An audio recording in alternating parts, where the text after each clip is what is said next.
여러분 안녕하십니까? 다니엘 11장 연구 9번째 시간이 되겠습니다.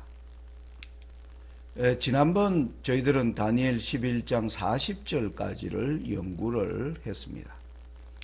11장 내용은 39절까지가 1798년에 이르는 약 2000년 이상의 역사의 흐름을 설명하고 있고 11장 40절부터는 1798년 이후의 세상의 변화를 설명하는 가운데서 11장 40절은 남방왕이 무신론 세력이 교황권인 북방왕을 찔렀고 찔린 북방왕이 어떻게 자신을 찌른 남방왕이 무신론 세력을 찾아와서 복수하는지를, 그것은 1798년부터 이제 1990년대에 이르는 약 200년간의 역사를 통해서 무신론 세력이 어떻게 발전해 왔고 그리고 어떻게 몰락해 가는지를 추적하면서 우리는 1990년대의 소비에트 연방공화국의 몰락에서 다니엘 11장 40절 예언이 성취됨으로 말미암아 이제 오늘부터는 우리가 11장 41절을 연구하게 되는 것입니다. 여기서 우리가 분명히 다시 한번 좀 제가 짚고자 하는 것은 11장 39절까지의 연구를 통해서 하나님께서 우리에게 보여준 중요한 것은 이 교황권이 죽었다가 살아나서 올라올 때 교황권이 다시 세상을 향한 자신의 시대를 열어가는 데 있어서 요한계시록 13장은 온 세상이 그를 따르게 된다라고 말씀하고 있는 것을 알게 됩니다. 그러면 이 중세시대에 교황권이 가졌던 역사의 모든 기록들은 그가 가졌던 어두운 흑역사가 모든 세상 역사의 기록에 나타나 있습니다. 그래서 지난날에 슬픈 역사를 기록을 안고 있는 이 교황권이 다시 세상에서 새로운 세상 사람들에게 이제 지지를 받는 그러한 세력으로 올라오기 위해서 그가 해결해야 될 세 가지 과제가 이슬람과의 오랜 투쟁의 역사, 그리고 프로테스탄트를 핍박한 그 역사, 그리고 무신론 세력에게 죽임을 당한 이 세 세력은 교황권의 대적인데 이제 그 세력 가운데 한 세력인 무신론 세력을 교황권이 이제 무너뜨림으로 말미암아 11장 41절 이후는 이슬람과 프로테스탄트를 향한 교황권이 어떻게 자신의 시대를 열어가기 위해서 그들과 화해해 나가는지를 살피는 내용이 되겠습니다. 자, 이러한 관점에서 우리가 11장 40절을 읽어보면 이렇게 나옵니다. 그가, 여기 나오는 그는 바로 소련을 이제 무너뜨린 북방왕이 되겠습니다. 그가 또 영화로운 땅에 들어갈 것이요 많은 나라를 패망케 할 것이나 오직 에돔과 모압과 암몬 자손의 존귀한 자들은 그 손에서 벗어나리라. 여러분 11장 40절부터 45절 가운데서 아주 난해한 성경절이 바로 41절이라고 할 수가 있습니다. 41절에는 풀어야 될 세 과제가 있는데요. 그 하나가 뭐냐면은 마지막 때에 영화로운 땅을 어떻게 해석할 것인가. 그리고 두 번째는 이 북방왕이 영화로운 땅에 들어갈 때 많은 나라를 패망케 한다는 이 내용을 어떻게 설명해야 되는가. 그리고 또 하나 마지막 때에 에돔과 모압과 암몬을 해석해야 되는 이 과제를 가지고 있습니다. 그런데 여러분 우리 SDA 교회 안팎에서 다니엘 11장 41절을 위한 여러 가지 해석이 지금 나와 있습니다. 예를 들면 우리가 올해 일기, 여러분 이 책을 보시면 아마 기억이 나실 것입니다. 2020년 일기 우리 가정공과가 바로 다니엘서 연구였는데요. 이 내용은 사실 대총회가 다니엘 11장 41절을 어떻게 지금 바라보고 이해하고 있는가를 알 수 있는 중요한 시각을 제공하는 책이라 할 수 있습니다. 여러분들이 이 책 178페이지와 179페이지를 직접 한번 아마 다 가지고 계실 줄로 아는데요. 한번 확인해 보시면 11장 41절을 설명하는 가운데 많은 나라를 패망케 한다는 내용은 아무런 언급도 하지 않고 있습니다. 여러분 최근에 또 우리 한국 시조사에서 편찬해낸 다니엘서 표준 강해, 이것도 작년에 편찬된 책입니다. 윌리엄 세이 목사님 최근에 예언 연구로 우리 재림교회 가운데 아주 존경받는 그러한 목사님이 쓰신 이 다니엘서 표준 강해에도 보시면 368페이지에서 369페이지 사이에 이 11장 41절을 언급하는데 영화로운 땅과 에돔과 모압과 암몬에 대해서는 말하고 있지만은 많은 나라를 패망케 한다는 내용에 대해서는 전혀 언급이 없습니다. 여러분 왜 이런 현상이 있느냐 하면은 해석 불가라고 저는 여러분들께 말씀드릴 수 있습니다. 왜냐하면 여러분 우리가 다니엘 11장을 우리가 해석하는 데 있어 1798년 이후에 관한 예언적 비전은 요한계시록 가운데 전개되어 있음을 우리가 알 수 있습니다. 특별히 요한계시록 12장부터 19장까지는 이제 예수님 1798년 이후부터 예수님 재림 이전까지의 세상의 변화를 설명하고 있는데 거기에 등장하는 교황권이 다시 살아나 올라오는데 미국이 그 길을 열어줄 것이며 또 미국이 교황권을 위하여 짐승의 우상을 세우고 짐승의 표를 강요하는 이러한 일들에 관하여 기록되어 있지만은 교황권이 어떤 나라를 멸망시킨다는 그러한 내용은 요한계시록과 다니엘서 어디에서도 찾아볼 수가 없습니다. 그리고 또 실제로 지금 교황권이 살아서 올라와 활동하는 가운데 교황권이 어떤 나라를 패망케 하는 그러한 일도 실제로 일어나고 있지 않고 성경에 그러한 것에 대한 비전도 더 이상 제공되지 않으니까 이 내용을 해석하는데 어려움이 있는 것입니다. 그래서 사실은 이 내용을 어떻게 봐야 될 것인가가 다니엘 11장 41절 해석에 저는 가장 중요한 열쇠가 이 문제에 있다라고 말씀을 드릴 수 있습니다. 그 근거로는 여러분들 우리가 방금 읽은 성경 말씀은 개역 개정판 한글 성경을 읽었습니다. 그런데 여러분 공동번역 성경에는 41절을 이렇게 번역합니다. 그 바람에 영광스러운 나라에서 많은 사람이 쓰러질 것이다. 그러나 에돔 백성과 모압 백성과 암몬의 지도층은 난을 면할 것이다.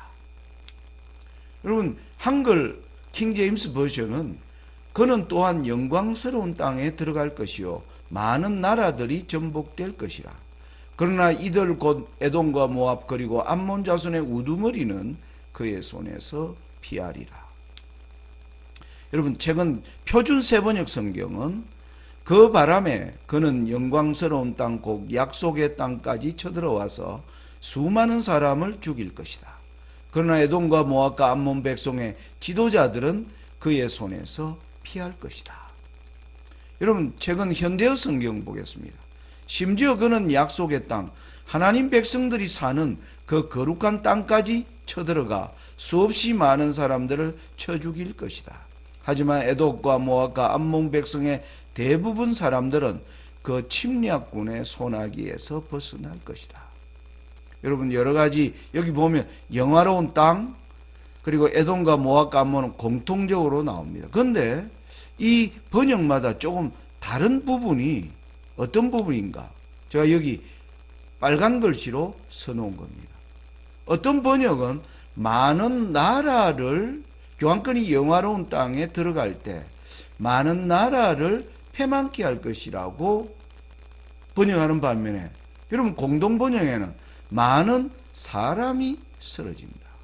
그리고 또 한글 KJV는 많은 나라들이라 했는데 표준 새 번역은 약속의 땅에 사는 수많은 사람이라고 번역합니다. 그리고 현대어 성경에도 많은 사람들을 쳐죽일 것이다. 여러분 어떤 성경은 많은 나라라고 번역하고 어떤 성경은 많은 사람이라고 번역하는 전혀 다른 번역입니다. 여러분 나라라는 말, 하나의 국가가 멸망당하는 것이고 많은 사람이라는 것은 전혀 다른 의미인 것이죠. 왜 이런 전혀 상반된 두 가지 해석이 존재하는가 하는 것입니다. 여러분 이 영어로 된 헌정역 성경을 번역하면 이렇습니다. He shall enter into the glorious land and many shall be overthrown. 여러분 여기 many, 많은, many는 명사를 수식하는 많은 무엇인가를 수식하고 있는데 히브리어 원문에는 많은이라는 단어는 등장하는데 이 많은이 수식하는 명사가 빠져 있는 것입니다. 그래서 번역하는 자도 many shall be overthrown 이라고 번역한 겁니다. 그러니까 이 many가 수식하는 명사가 누구인가는 번역하는 사람들의 입장에 따라 달라진 것입니다. 여러분 어떤 번역자들은 다니엘 11장 그 앞 문장을 보면 40절에 보면 북방왕이 남방왕의 나라를 쳐들어가기 때문에 그리고 또 영화로운 땅으로 들어가니까 이게 나라를 쳐들어가는 가운데 있으니까 이게 나라를 받지 않겠는가.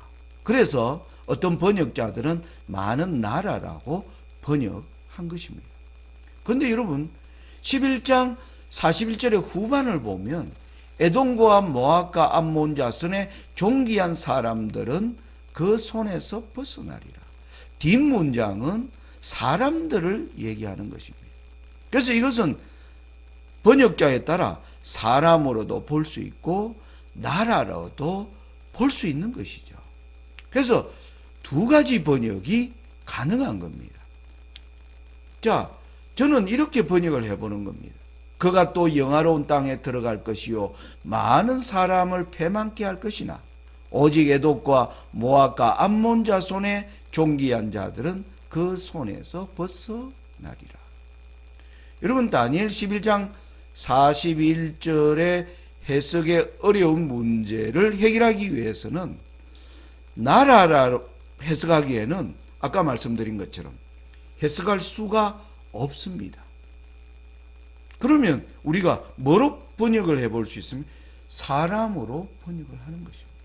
저는 사람으로 해석하는 것이 옳다는 것이 저의 다니엘 11장 41절을 보는 저의 시각이며 또 하나님께서 저에게 그렇게 연구해 보라고 말씀하셨다고 저는 여러분들께 말씀드릴 수가 있습니다. 여러분 이렇게 되면 어떤 의미가 됩니까? 11장 41절은 영화로운 땅에 들어갈 때 영화로운 땅에 살고 있는 많은 사람들은 북방왕에게 뭐합니까? 패망을 당하고 그리고 에돔과 모압과 암몬 사람들 중에 존귀한 자들은 북방왕의 손에서 벗어나게 된다. 이런 말씀을 하고 있는 것을 우리는 문장의 맥이 딱 이해가 될 수 있게 되는 것이죠. 여러분 이것은 바로 구약의 영화로운 땅을 중심으로 한 지도입니다. 여러분 예루살렘이 지중해에서 보면 지중해 가장 동편에 이스라엘 백성을 가장 많이 괴롭힌 블레셋과 아말렉이 있고 위로는 두로와 시돈이 있습니다.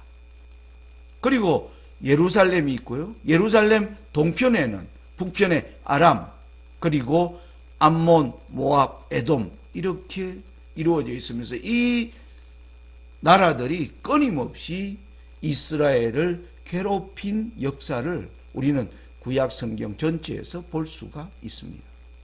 근데 여러분,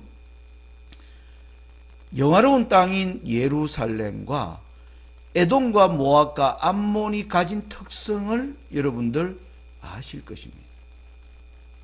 에돔, 모압, 암몬은 전부 뭡니까? 영화로운 땅과 같은 혈족이었습니다. 여러분, 에돔은 아브라함이 이삭을 낳고 이삭이 야곱과 에스를 낳았는데 이 에스가 세운 민족이 뭐예요? 에돔입니다. 그래서 아브라함과 혈족 관계에 있습니다. 모압과 암몬은 누구인가요? 아브라함과 함께 가나안 땅으로 갔던 롯이 만든 민족이 모압과 암몬입니다. 그래서 에돔과 모압과 암몬은 전부 아브라함과 혈족 관계를 가지고 있는 진리를 가진 백성들과 혈족 관계를 가지고 있는 그러한 나라들을 설명하고 있다는 것입니다. 자, 그러면 우리가 다니엘 11장 41절의 내용을 저는 정리하면 영화로운 땅은 에돔과 모압과 암몬에서 영화로운 땅은 참 진리를 가지고 있고 에돔과 모압과 암몬은 참 진리를 가질 수 있는 기회가 있었음에도 불구하고 이방화되어 버린 나라들을 상징하고 있는 것입니다. 그래서 다니엘 11장 41절의 내용을 정리하면 참 진리를 가지고 있는 백성들 가운데 많은 사람들은 믿음을 잃고 떠나가지만 진리를 갖지 않은 사람들 가운데서 진리로 돌이키는 하나님의 눈에 존귀한 자들이 있을 것임을 말하고 있는 것이다. 저는 이렇게 내용의 문맥을 요약할 수 있다라고 말씀드릴 수 있겠습니다. 여러분, 이 오늘날 참 진리를 가지고 있다는 저희들에게 이 말씀이 주는 부담은 큽니다. 그래서 어떤 면에서 다니엘 11장 41절을 해석하는 것이 더 부담스럽고 주저되는 이유가 여기에 있지 않나라는 생각을 해봅니다. 자, 그러면 우리가 영화로운 땅을 어떻게 해석해야 될 것인가? 오늘날 어떤 사람들은 이 영화로운 땅을 구약에서 이스라엘이었기 때문에 1948년에 오늘날 팔레스타인의 이스라엘이 다시 회복되었기 때문에 이 나라로 보는 것이 옳다라고 믿고 해석하는 사람들이 많이 있습니다. 여러분, 그러나 우리는 성경은 성경으로 해석해야 되는 원칙을 따라 우리는 이스라엘이 다니엘 9장 24절에서 내 백성과 내 거룩한 성을 위하여 70일에로 기한을 정하였다는 이 내용, 여기 70일에는 예수님의 십자가의 죽으심과 부활과 성천 이후에 3년 반의 기간이 더 주어지고 그 이후에 스데반의 죽음으로 말미암아 이제 복음이 이방인에게로 선포되는 바로 그때에 이스라엘을 향한 은혜의 시간은 끝났다는 것을 우리는 알고 있습니다. 그걸 사도 바울은 로마서 10장 12절에서 유대인이나 헬라인이나 차별이 없습니다. 한 주께서 모든 사람의 주가 되사 저를 부르는 모든 사람에게 부요하시도다. 이렇게 말씀하시는 내용을 볼 수가 있습니다. 죄송합니다. 자, 그리고 또 갈라디아서 6장 15절에 할례나 무할례가 아무것도 아니로되 오직 새로 지으심을 받은 자뿐이니라. 우리는 오늘날 신약시대의 이스라엘은 구약의 예루살렘 땅이 아니라 예수 그리스도를 믿음으로 영접하는 모든 세상 사람들에게 열려있는 바로 교회임을 우리는 알 수가 있습니다. 그런데 오늘날 또 이것을 미국으로 해석하는 사람들이 많이 있습니다. 여러분, 저도 사실 한 10년 전까지만 하더라도 저는 이 영화로운 땅을 미국으로 봐야 되지 않느냐라는 생각을 한 적이 있습니다. 그런데 계속 성경을 연구하면서 미국으로 성경을 해석할 경우에는 몇 가지 문제가 있다는 것을 깨닫게 되었습니다. 여러분, 오늘날 미국으로 해석하는 경우는, 여러분, 미국이라는 땅이 프로테스탄트가 14세기, 15세기, 16세기를 거쳐서 유럽에서 점점 커지게 되자 교황권이 그 신교 세력에 대한 엄청난 핍박을 가하면서, 그리고 수많은 신교와 구교 간의 싸움이 전개되면서 이제 신교도들이 그들만의 신앙의 자유를 이루기 위하여 아메리카를 건설하였다. 그래서 아메리카는 신교 국가로 알려져 있는 하나님의 진리를 다시 교황권에 의하여 짓밟혀진 모든 진리들을 하나하나 회복하는 일들이 미국 땅에서 실제로 이루어진 역사들을 우리는 많이 보게 됩니다. 그래서 이 땅을 신교 국가인 미국으로 봐야 되지 않느냐. 그러니까 결국 미국이, 오늘날 신교 국가인 미국이 아주 타락해버린, 그래서 북방왕이 미국으로 들어가서 미국을 타락시켰다라고 해석하는 일리가 있어 보입니다.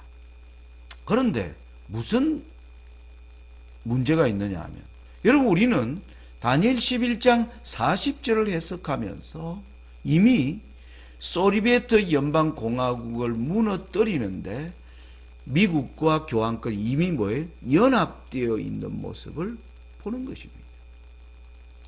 그래서 미국은 교황권의 입장에서 패망시키는 존재가 아니라 자신과 함께 그 일을 이루는, 협력하는 관계에 있다는 의미에서 이 교황권이 미국을 이제 점령하기 위하여 들어가는 이러한 해석은 이미 말씀드린 것처럼 11장 40절에서 미국과 교황권이 연합되어서 마지막까지 연합하여 이 일을 행할 것을 우리가 알고 있는데, 미국으로 해석하는 것은 그런 면에서 합당하지 않는 것입니다. 그리고 또 하나, 우리가 영화로운 땅을 현존하는 미국으로 해석한다면 영화로운 땅과 대비되는 에돔과 모압과 암몬도 현존하는 무엇인가로 해석해 줘야 될 필요가 있는 것입니다. 그렇기 때문에 저는 미국으로 해석하는 것은 일면 타당한 것 같지만은 성경 해석의 원칙에서 미국으로 해석하면 되지 않겠다. 저는 그렇게 입장이 바뀌어졌습니다. 여러분, 우리는 요한계시록 7장이 보여주는, 계시록이 보여주는 비전을 잘 알고 있습니다.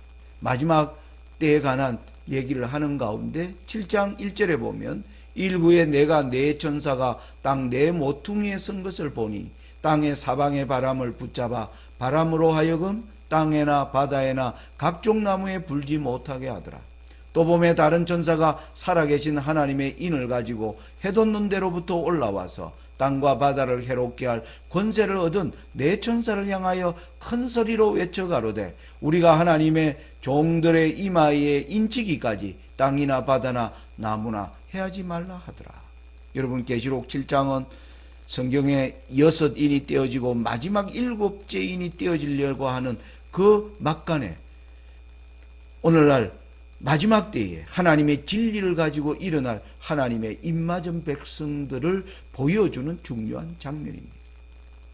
거기에 인을 막기까지 땅에 일어나는 모든 재앙들을 붙잡으라는 하나님의 명령을 받은 천사들이 붙잡는 가운데 오늘 우리가 살고 있는데, 그 이후에 4절부터 보면 입맞은 자의 수를 4절에 보면 내가 인마전자의 수를 들으니 그러면서 야곱의 12지파 야곱의 12아들들의 이름들이 거론되면서 그 각 지파에서 1만 2천 명이 등장하는 내용이 어디까지 기록이 되어 있느냐 하면은 8절까지 기록이 되어 나옵니다. 여러분, 요한이 이 계시를 들을 때 아니 이스라엘 백성들이 이미 12지파는 다 멸망하고 없어져 버렸는데 다시 12지파를 통해서 1만 2천씩 이루어지나, 요한이 아마 그런 궁금증이 생겼을 것입니다.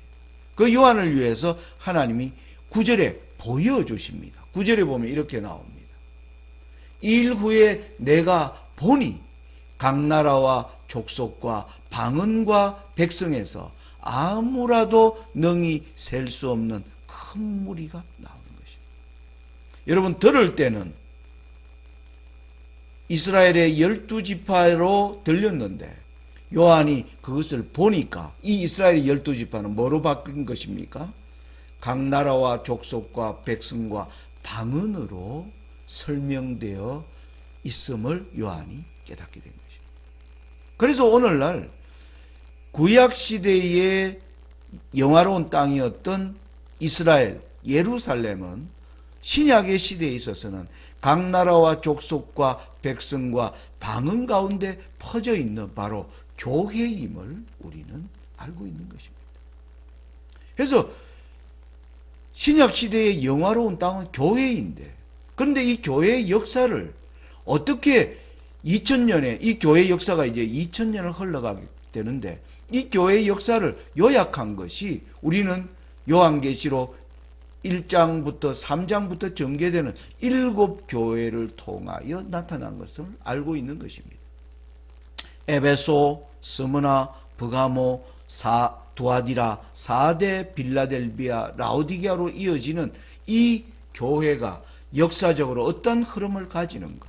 여러분, 에베소, 스무나 교회가 핍박을 받으면서 브가모, 두아디아를 거쳐오면서 교회가 타협하게 되고 진리가 완전히 땅에 떨어지는 암흑시대를 거치면서 그 가운데 4대 시대의 개혁의 깃발을 든 새벽별과 같은 인물들이 등장하면서 4대 교회는 바로 프로테스탄트 교회의 출현을 알리면서 이 프로테스탄트는 빌라델비아, 라오디게아로 이어지는 교회임을 우리는 요한계시록이 보여주는 비전을 따라 알고 있는 것입니다. 자, 그러면 마지막 때의 영화로운 땅과 에돔과 모압과 암몬은 바로 우리가 어떻게 이해할 수 있겠습니까? 하나님의 참 교회와 이방화된 교회를 설명하고 있는 것이다. 여러분, 이것을 뒷받침하는 내용이 앞으로 우리가 더 자세히 연구하게 되겠습니다마는 요한계시록 우리가 17장에 보면 짐승을 탄 엄녀를 얘기하면서 땅에 엄녀들이 있고 그 의미가 있다라고 이야기합니다. 엄녀들의 의미. 우리는 이것이 많은 교회들이 바벨론 세력의 영향을 받고 있음을 상징하는 표현임을 알고 있는 것입니다. 이 땅에 참된 진리를 가진 무리가 있고 그 무리를 대항하는 엄녀가 다스리는 거대한 무리의 교회가 있음을 우리는 알고 있습니다. 여러분, 그것이 앞으로 우리가 계시록을 또 연구할 기회에 탐구하겠지만 여러분, 요한계시록에는 마지막 악의 교회의 새 연합 세력, 땅에서 올라오는 짐승인 미국의 타락한 개신교회와 그리고 교황권을 추앙하는 바로 바다에서 올라오는 세력을 추앙하는 교회와 그리고 사탄의 꾀임에 빠져 있는 그러한 새 교회의 연합을 보여주는데 바로 에돔과 모압과 암몬은 이 세 세력을 잘 설명하고 있는 표현인 것입니다. 여러분, 그러면 다니엘 11장 41절은 우리에게 무엇을 말하는가 하는 것입니다. 여러분, 하나님의 참 백성들 가운데 많은 사람들이 패망한다는 것은, 저는 특별히 이 교회가 계속 타락해 왔습니다마는 제가 다음 시간에 이 내용을 좀 자세히 다루려고 합니다. 1990년대 이후 프로테스탄트는 극심히 타락하게 됩니다. 여기에서 저는 역사적 성취를 볼 수 있다라고 말씀을 드립니다. 이 내용에 대해서는 우리가 다음 시간에 좀 11장 41절을 보충하도록 하겠습니다.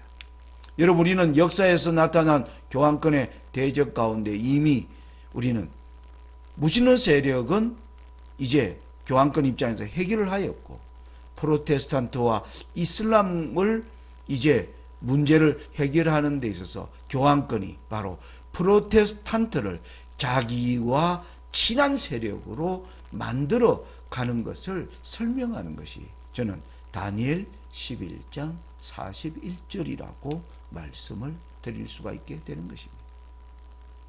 여러분, 우리는 역사의 흐름에서 1798년 이후에 약 200년 동안 다니엘 11장 40절의 예언이 성취되고 있지 않다가 20여 년 전에 우리는 소련이 몰락하면서 마지막 때의 예언이, 마지막 때를 알리는 내비게이션이 작동되는 것을 우리는 본 것입니다. 그러므로 41절은 이 이후에 교회의 극심한 타락을 설명하고 있고, 그 이후에 42절, 43절이 어떻게 연결되는지를 우리는 계속 탐구하는 내용이 되겠습니다. 여러분, 교회의 극심한 타락은 오늘날 프로테스탄트 교회인 SDA의 교회의 한 일원인 저와 여러분들도 우리에게 아주 이 내용들을 잘 이해하고 오늘 우리가 어디에 위치해 있는가를 공부하는데 좋은 도움이 될 것이라 생각합니다. 계속 이어지는 강의에 여러분들이 참석하시고 또 여러분들도 함께 연구하시는 가운데 우리가 하나님의 참 교회로 남아있기 위하여 하나님에게 회개하고 돌아가는 그러한 저와 여러분들이 되시기를 간절히 바라면서 오늘 강의를 마칩니다. 감사합니다.